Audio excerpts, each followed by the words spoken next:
It was a night of reveals as WWE revealed the logo for WrestleMania 40. The White Rabbit was revealed to be Bray Wyatt. Ronda Rousey won the WWE Women's Championship. It was the night WWE took things to the extreme. What's going on out there, world? It's your boy Tommy on the spot for Watch Along Wrestling. Hopefully everyone is doing well and staying safe. It is so great to be back here with each and every one of you. Now, all week long here on the channel, hopefully you've been enjoying my WWE Extreme Rules 2022 vlog as I've been breaking things down and reliving the excitement of everything that went down some almost 15 months ago at this point. But in this video, I'm going to talk about the experience I had at that show and kind of put a bow on that particular vlog. So hopefully you guys can enjoy all of the behind the scenes and all of the stories you didn't see going into that vlog. So you can go ahead and kind of partner these up here. Now I'm going to do this straight up style. I'm not going to go do this with any of the video footage and do the voiceover stuff there. Maybe a few years down the road, we'll kind of revisit some of that footage. But for now, I'm just going to talk about the experience. So Extreme Rules 2022, I remember when this show was first announced, I looked at it and I saw that it was taking place on my birthday weekend, and it was just a hop, skip, and a jump away in Philadelphia, about 3-4 hour drive from where we are here in Queens, New York. And I told my wife, I said, I want to do this. Now, initially, my plan was actually to get all of my buddies together and have kind of my core group, if you will, all go to Philly for the weekend, all go experience Extreme Rules. Honestly, at the time, the core group, so to speak, just I don't think had that much interest in pro wrestling. So my backup plan with them was going to be to kind of shift things over to Monday Night Raw, because the night after Extreme Rules, Monday Night Raw was actually at the Barclays Center in Brooklyn, New York. If you go back in that vlog, you'll actually hear me talk a lot about the Barclays Center. I need to go to Raw, maybe I'll go to Raw, this, that, and the third. I ended up not going, but that was initially my plan here with my friend group. Was I just thought going into that group, going into that deal, was a big birthday for me, and I thought it'd be a lot of fun to kind of have all my buddies together and suck it up for one night and enjoy pro wrestling on behalf of yours truly.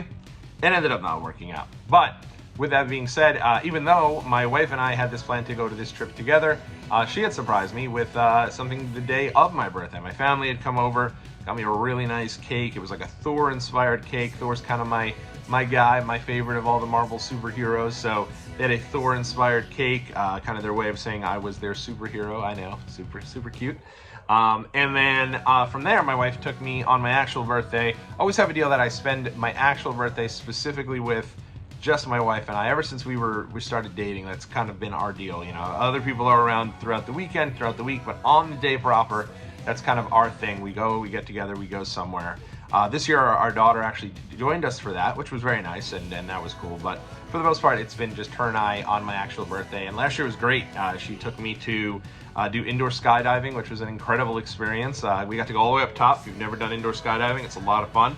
I've never done regular skydiving. I'd assume it's even more fun and perhaps a little more scary, but this was kind of a good first step. So we did indoor skydiving, and then we did hibachi, and I'll never forget, we did hibachi, and of course you do hibachi, you're at the table with everyone, and I ended up getting a round of drinks for everyone at our table because it was my birthday, and then I had said something to the extent of like, hey guys, just want to let you know it's my birthday. We all cheers together, and it was like a really nice deal where like suddenly I met all these random people who like I had no idea who they were, and it was suddenly like they were all there for my birthday. Like from that moment, every time anything came, they were talking about my birthday, and so that was great. It was a really nice experience. And then once that was done, we were on our way to Philadelphia for Extreme Rules. And I remember going into this show, a couple things. Number one, it was a very odd show in terms of this is kind of the start of Roman Reigns backing away as the world champion. So he's not on this show. The entire bloodline, despite them kind of monopolizing a lot of the TV time at the time and being the hottest act in WWE, nowhere to be found on this show. Sami Zayn, nowhere to be found on this show. So going in, it was 6 matches. The top match on the show was actually going to be Matt Riddle taking on Seth Rollins. And I remember the big deal was that Daniel Cormier was going to be, I think he was the outside enforcer in the match. And with Saudi Arabia coming up later that month, I thought without question, this was going to be leading to Daniel Cormier versus Seth Rollins. I thought that was where they were going. I knew that obviously, if you've been following, Daniel Cormier is a huge WWE fan. He's a huge Seth Rollins fan.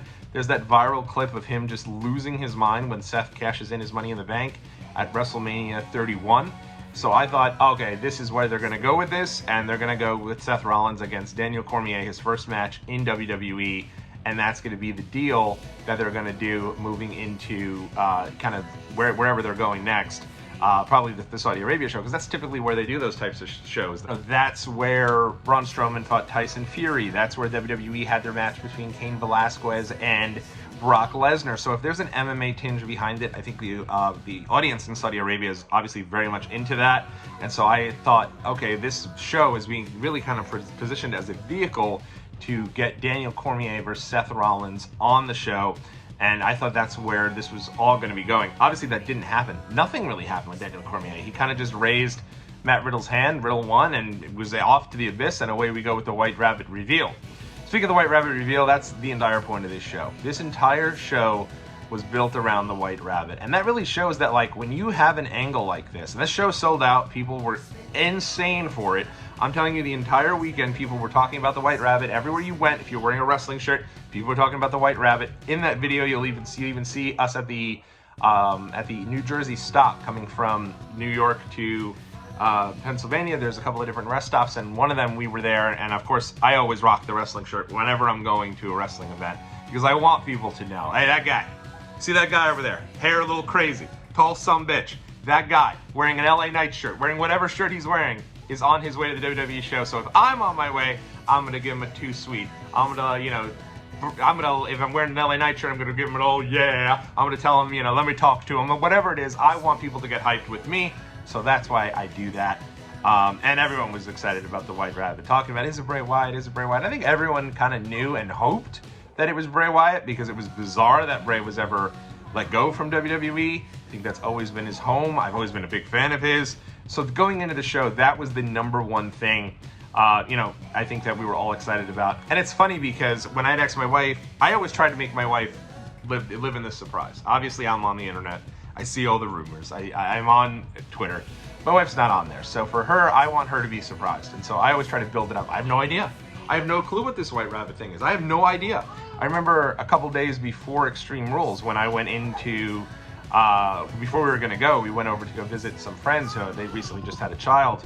And my wife's friend's husband and I were sitting there doing the little games that came with the QR codes for the White Rabbit, and reviewing all the White Rabbit footage. And he's like, you really think this is Bray Wyatt? And I was like, no, I don't, because I didn't want to spoil it for my wife. Of course I thought it was. And I think he knew that I thought it was, but it was just, I was trying to kayfabe her, I guess. And so what ended up happening is, I remember I asked my wife, who do you think it is? And she said, Braun Strowman. And I was like, well, that's clearly not who it is. Like, why would she think? Braun Strowman had just returned. It made absolutely no sense why she would think it was Braun Strowman. And obviously she meant Bray Wyatt. And so if you watch the videos, obviously at the end she says, she thought it was Bray Wyatt.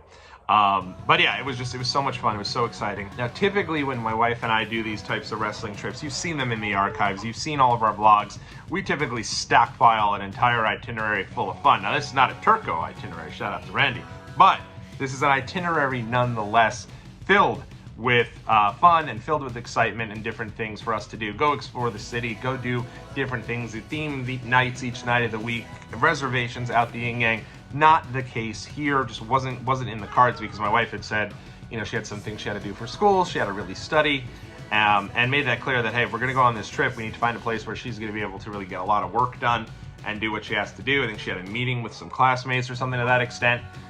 So me, I had some work I had to do too. My job at the time was probably the worst one I'd had, and so it was just tons and tons and tons of work. And I was transitioning out of that company anyway, so it was one of these things where both of us had a lot of things that we both had to do. So we got this really nice Airbnb. We took over an entire kind of an apartment. It was more so an apartment than anything else, but it was great. It was really like having our own place in the city of Philadelphia. It felt like we lived in downtown Philly, and we were able to kind of just hang out there for a good portion of things. Now, we did have some fun along the way as well. Night one there, my wife had booked us this Halloween-inspired event called Tinsel.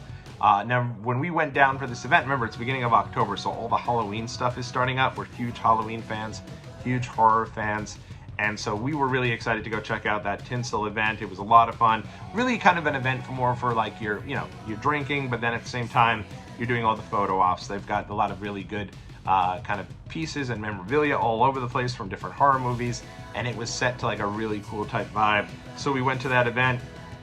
You saw I had like the blood bag filled with alcohol there. My wife had a couple of mixed drinks. So we had a really fun evening there. And then we went out into the town of Philly, and the Phillies that day, they started their wild card series with the St. Louis Cardinals, and I don't think there was much hype. I don't think there was much legitimate excitement for Philly in terms of them thinking they had like World Series aspirations. They were just happy to get there, but once they did, they got a big win over the Cardinals. So the whole city was out that night. People in Phillies jerseys, people were amped up, they were excited, and they started building up some of the hype that, hey, maybe we can get past this series. They got a win, and they were really pumped up about it. And then, of course, the next day they would go on and win, and then they'd go all the way to the World Series. But I remember they'd won, and the baseball wild card series was going on that whole weekend. So that was something I was really keeping an eye on, especially with my wife doing some work. And I remember there's the really big Cleveland Guardians game that went on for like, I think it was like 22 innings or 18 innings, and it just went on, and they won like 1-0. Just a crazy game. The Mets, who were huge favorites going into that wild card series here in New York, had a really disappointing series, but had gotten to Game 3, so that was exciting as well against the Padres. And that's when Joe Musgrove had the very obvious substance on his ear, and for some reason they didn't eject him. So Mets ended up losing that one. Not a Mets fan, but from being a local guy, it's kind of, you know, the Mets. I'm like a fan of Jace. I don't think I'm like a Mets fan by any means. I'm more of a Yankees fan and even more of a Washington Nationals fan. But I have no hate on the Mets. They're right here in Queens, New York. So that night was a lot of fun. And I think it was the first time that I realized, you know, a lot of people always dog on the Philadelphia sports fans. They say they're a little crazy, but I think it's honestly just that they're passionate. And just to see that, like, the entire city go out to celebrate a wild card win like that is not something you'd see in too many different places. So that was fun. We were really enjoying that. Ended up getting some late night pizza. Nothing better when you go out, you have a couple of drinks, and you end the night with a couple of slices of pizza. So that was a lot of fun. Back to the hotel we went. Next day was great. I ended up doing a couple videos for YouTube because I had some time, and so that was fun to do, kind of a predictions video as well as an I'm going to video. And then from there, my wife she had to get some stuff done for school, so I went down, kind of explored the town a bit, went to that cafe. You see there that in the video I talk about how great the vibes are, and there's like 2 people in the whole place that look half dead, so what vibe I thought was great. I really don't, but that is what I said in that video, so I guess we'll kind of stick with it. Came back to the hotel, and one of the things I was doing on both Friday and Saturday while my wife had to study was building the anticipation for Extreme Rules. I remember I went back, and one of the great things you can do if you have Peacock, if you have WWE Network, any streaming device that allows you to really take in WWE. I did this just this past year when I went to SummerSlam as well with Alex and Randy. We had just past SummerSlams from start to finish, streaming around the clock. And I was doing a lot of that with Extreme Rules. I had some old Extreme Rules stuff, a lot of really fun matches through the years I was watching and getting myself amped up for the show, building that anticipation. Because again, outside of Bray Wyatt, it kind of just felt like a small card, and it just wasn't, I didn't know. I was really happy to be there, I was excited, but I don't know that I was as pumped as I would have been for a show that had, you know, Roman Reigns and a couple of the bigger names on the show. So without them and that void there, I think this was a good piece to kind of get my hype even higher than it was. From that moment on, my wife surprised me with she told me, hey, put on a nice little something. We're gonna go out to have this cool dinner.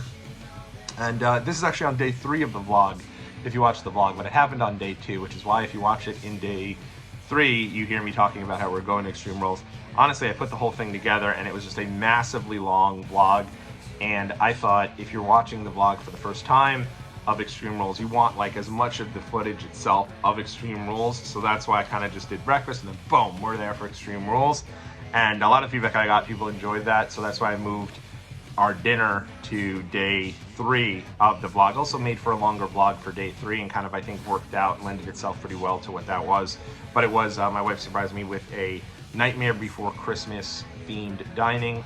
That was so much fun. They had all the games on in the background, but the idea was everything was themed up like Nightmare Before Christmas. Everything was ready to go, and everything was, you know, really, all the meals were inspired, all the desserts were inspired. You could see the big Jack Skellington milkshake that I had for my dessert. I think my wife had like a witch's chicken sandwich. I had a mummy dog, which really was just, I mean, a hot dog with some crust rolled through it. I mean, it was about bare bones, but I loved it. And of course, what better than the Dorito breaded mozzarella sticks? You want to talk about just like throwing health to the caution to the wind when it comes to that, but we enjoyed the hell out of it, and such a cool deal. Like, my wife knows me so well to choose that for like a surprise birthday dinner for me. And if you're keeping track at home, you're 100% right. Thor cake, indoor skydiving, hibachi, tinsel experience, and now here, Jack and Sally Night Before Christmas themed dining, and then Extreme Rules. I was spoiled like a son bitch on my birthday last year, but I enjoyed the hell out of it, and that's what we do. We spoil each other on our birthday, so to speak. We go back, you can see all the fun stuff we did for my wife's every year at WrestleMania when we go do those trips. So it's the best, and you never disrespect someone on their birthday. You always, there's nothing better than a birthday. So enjoy it to the best you possibly can. Don't let anyone tell you any otherwise. And if so, you can send them right back here to the Watch Along Wrestling YouTube channel, and I'll give them a piece of my mind. In any event, from there, after we were done there, I remember I got a very cool video message from our friends who were actually on a honeymoon. We had gone to their wedding in Cancun. They were in a honeymoon in South Africa, and they recorded a video message from the airport, sent it to me to, them singing happy birthday, and it was awesome. So really exciting. We got into the building, and I remember outside they had the white rabbits outside. So there's like freezing cold. You didn't see this footage on the video because we had actually got there. My wife said, hey, do you mind if we dip like to the back of the parking lot so I could take a little nap? So we did that. Ended up like she got to sleep for like an hour and a half before we actually got into the venue. But as we were coming up into the venue, you actually saw all the white rabbits walking around with people who were on the line. So that was the big hype. Everyone was ready for that. Everyone was excited for it. We took a little nap. We came back, realized it was cold. I felt like The Rock. If you remember that episode of WWE Raw where The Rock goes to Buffalo and he gets off the plane, he comes into Raw, and he's like, I did my morning tweet, and then I went, woo, it's cold, daddy. And that's exactly how I felt on this day in Philly. And we even mentioned in the vlog that, like, man, when WrestleMania comes to Philly, it might be damn cold. We were very surprised because earlier it had broke that WrestleMania was coming to Philly. I don't know if it was that day or if it was a little while before that, but it was like a big deal. WrestleMania hasn't been to Philadelphia since 1999. For us, we were like, all right, this is great because, well, this is how I think. I don't know how my wife thinks, but I think, all right, this is great. This is, we're going to do a wrestling trip, but it's not a flying wrestling trip, so we'll do another flying wrestling trip somewhere else. Maybe bang 2 of them out within the year, because that's literally, it's how my brain works. And maybe I'm a little crazy there, but that's exactly the first thought that went into my mind when I heard. But also I knew we were going to Philly, so I was like, this will be exciting. People are going to be really into this. And I assumed this was going to be the last big show that Philly was going to get until WrestleMania. Little did I know that was not the case, which I'll get to in a minute. And then, so we get into the venue, walk in there, and I got myself the Extreme Rules I Was There shirt. I'd gotten off this for a long period of time. I don't have a WrestleMania 35 shirt, any of the SummerSlam, no SummerSlam 16, no SummerSlam 2018. All these shows I went to, I have nothing from those shows because for a while I hated the I Was There. I thought it was, just annoying. Like, hey, wow, I was at this show. It just didn't do anything for me. I wanted, like, the show on the front, and I wanted the card on the back. I changed, actually, because of YouTube. I had put up a video expressing my frustration with the I Was There shirts when I did the one for SummerSlam 2021.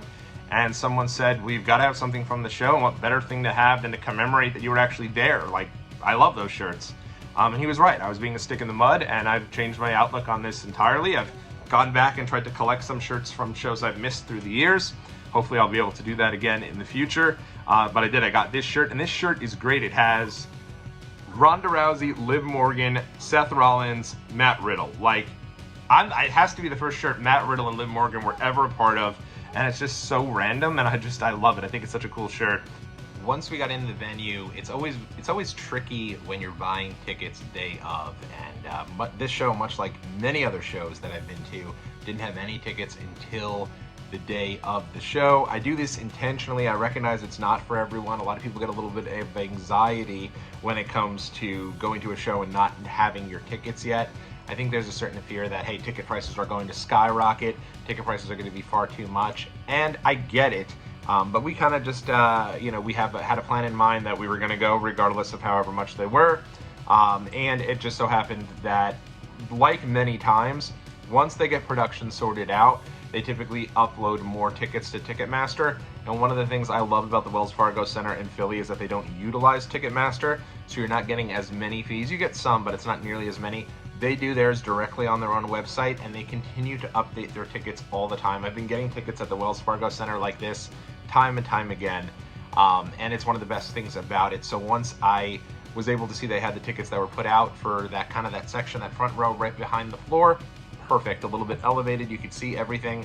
What we didn't know was that we were going to be located literally right where the pre-show panel was all set up. So I remember getting in there, and it's like we were coming down that long kind of ramp to go down those stairs to where we were seated. And once we got there, it was literally front row right there in front of the pre-show panel. And it was just so much fun. Me being a TV kid, I was able to kind of watch all the effort that they put through for the production elements for that particular area. I thought it was so much fun. I thought it was really cool.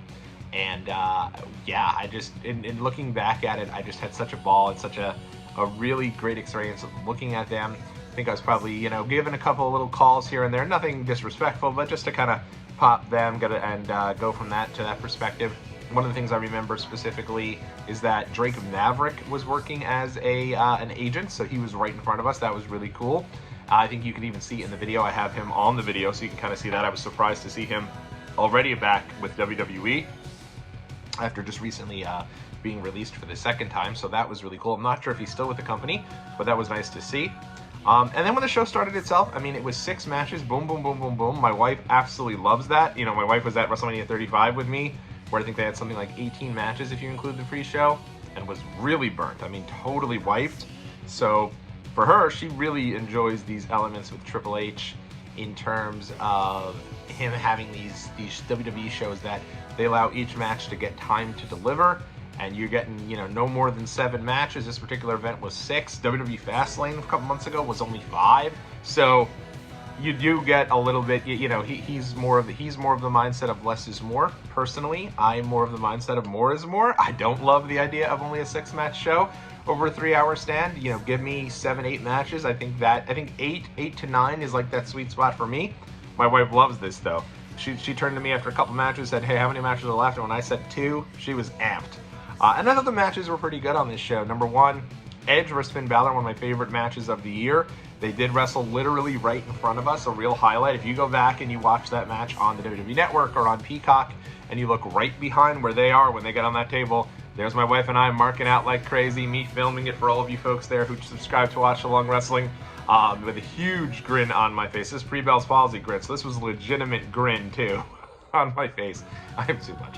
On my face, and it was great, and one of the most fun matches I remember of all of 2022, and just so much fun to be there for it live. And it was one of the rare times that the Judgment Day got a victory over Edge. Remember, he ended up quitting in the I Quit match to save Beth Phoenix, setting up their match with the Judgment Day at the Royal Rumble, where they did win, and they won pretty much at every other turn. Edge beat the Judgment Day like a drum and then bounced out of WWE. He got the better hand of Judgment Day virtually at every stop except for this one, and it was great. One of some of the best storytelling you could possibly have.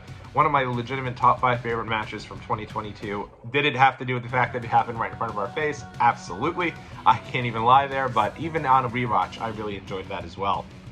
The start of the show too, they had good old-fashioned Donnybrook, and of course Extreme Rules. Each match had a gimmick to it. So Donnybrook match, you had the next phase of Imperium going against the Brawling Brutes. Brawling Brutes got the win there, so rarity for Imperium to not get the upper hand. And I thought this was just going to keep building till eventually Sheamus was the one to dethrone Gunther over at WrestleMania, and who knows, maybe I'll be right, but maybe it won't happen until WrestleMania 40 or WrestleMania 41, because Gunther still has the damn Intercontinental Championship. So, but yeah, a really strong opener there. A couple of the other matches, I know that a lot of people don't remember Liv Morgan versus Ronda Rousey fondly, but my wife is a major Ronda Rousey fan. So if you ask my wife, hey, what do you remember about this show? She'd say, number 1, Bray Wyatt. Number 2, maybe when the wrestlers fought in front of us. Number 3, Ronda Rousey winning the Women's Championship. And she was amped for that. That really got her fired up. Drew McIntyre strap match against Karrion Kross. I couldn't tell you. That match could air tomorrow on Raw, and I'd probably watch that match and think of just the first time it was out. Did not have too much over there. And then the main event, Fight Pit, Seth Rollins versus Matt Riddle. I think I might have thrown. Oh, it was Bianca and Bayley. I thought had a solid match for the women's championship. That was in a ladder match. Always fun to see a ladder match live. And then the main event, Matt Riddle versus Seth Rollins. This, to me, was all about seeing how they were going to get to Daniel Cormier against Seth Rollins. I jumped the gun on that. Never happened. And I think for everyone there, it was just this build-up of anticipation for let's get this match over with so we could get to Bray Wyatt. But if you look back, it's almost a little sad that things haven't, and I just, as I'm recording this, I just heard Matt Riddle sign with MLW. I think that he's going to do great there. I think before long, many people will be clamoring for him to return to WWE or AEW. So he's super solid in the ring.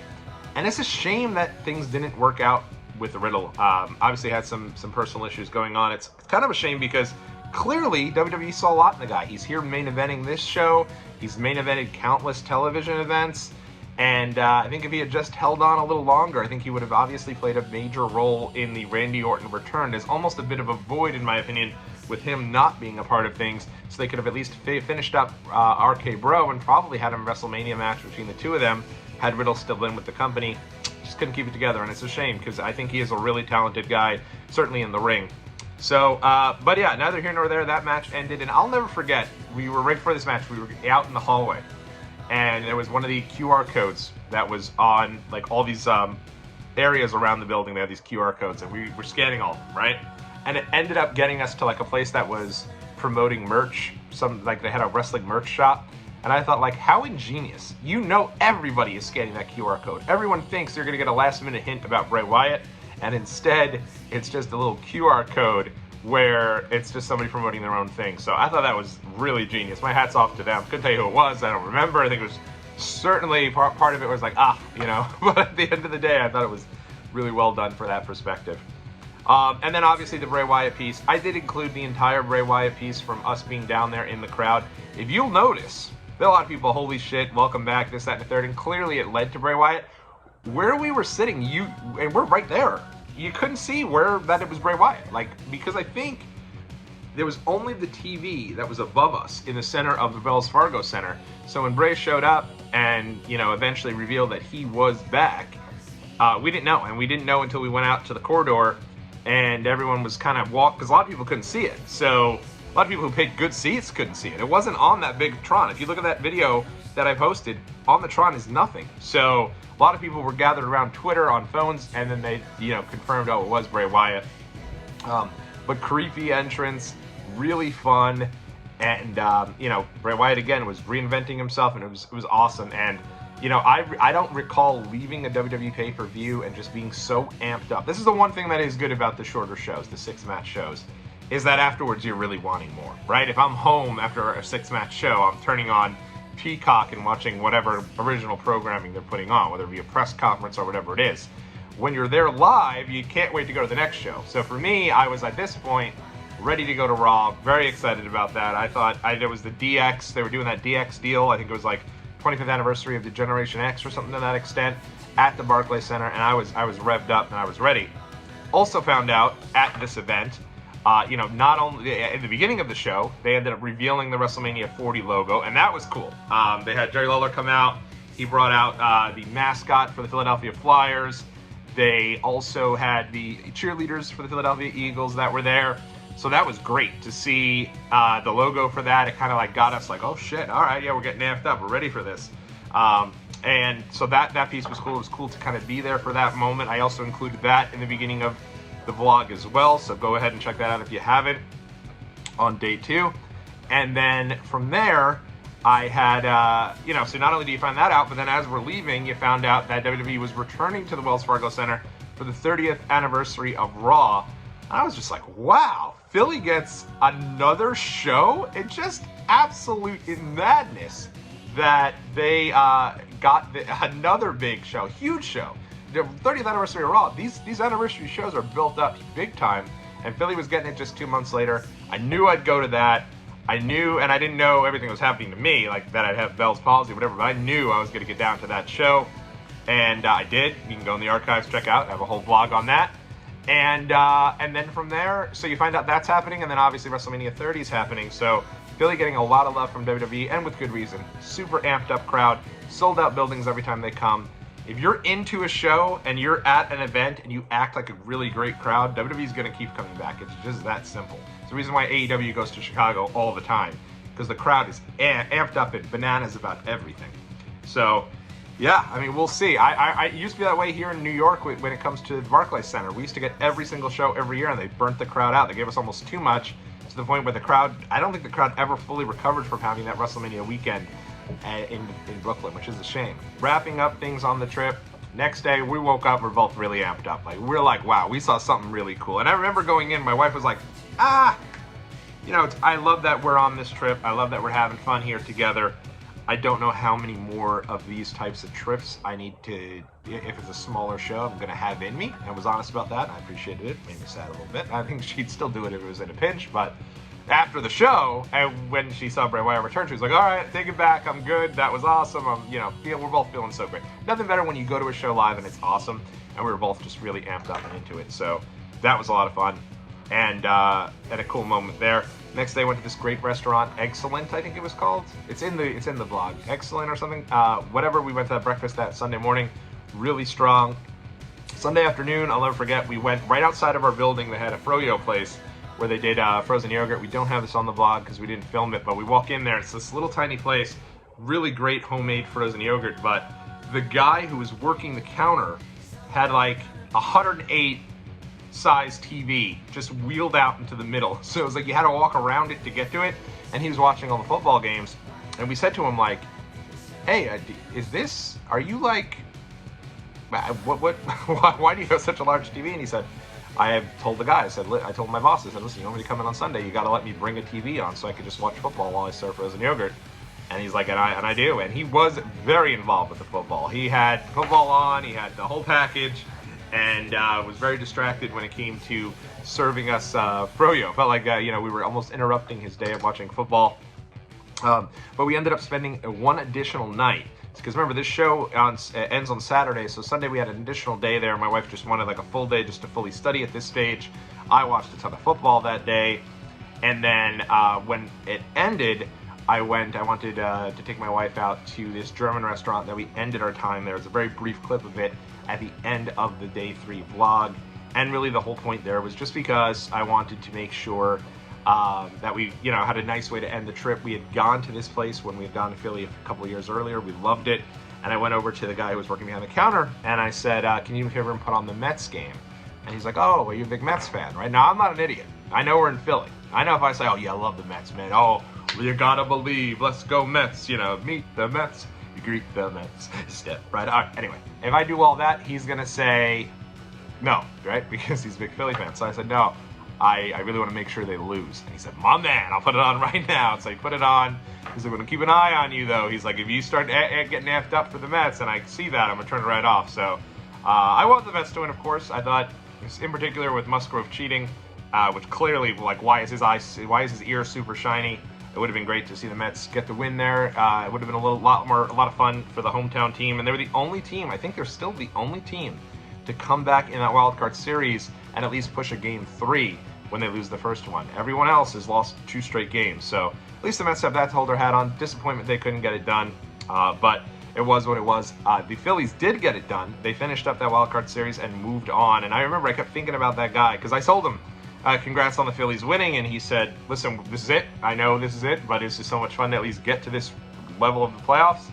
We have no chance to get any further, but it'll be fun to go through. And I thought about him the whole playoffs, where, I saw the Phillies go all the way there. Bryce Harper, the swing of his life, all the way to the World Series. Didn't get the win, but it was a cool deal for them, and really fun time in Philly and in the entire city of Philly. You can see my wife is just beaming at the end of it, talking about she definitely would come back. And Raw 30, she did not come back. Unfortunately, did have some schools she had to do, but I did go with my buddy James, if you want to check that out in the archives. And we're already getting up and planning the trip to go to Philly for WrestleMania 40. So Philly's been kind to us. It's been so much fun going there. And this has been a really fun look back. I'm glad I posted this.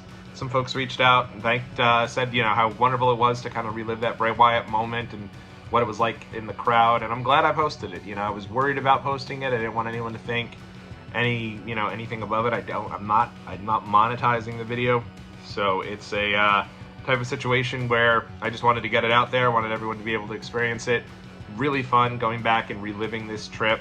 Again, not a jam-packed trip of fun, but a fun trip nonetheless, and being there on my birthday weekend was just a blast. So, in any event, let me know what you think about this event. Let me know what you thought about the vlog. Hopefully you enjoyed it. There's going to be a lot more stuff coming up right here on the channel into the new year. Hopefully you guys will be along for the ride. Until next time, everyone, I'll catch you on the next video.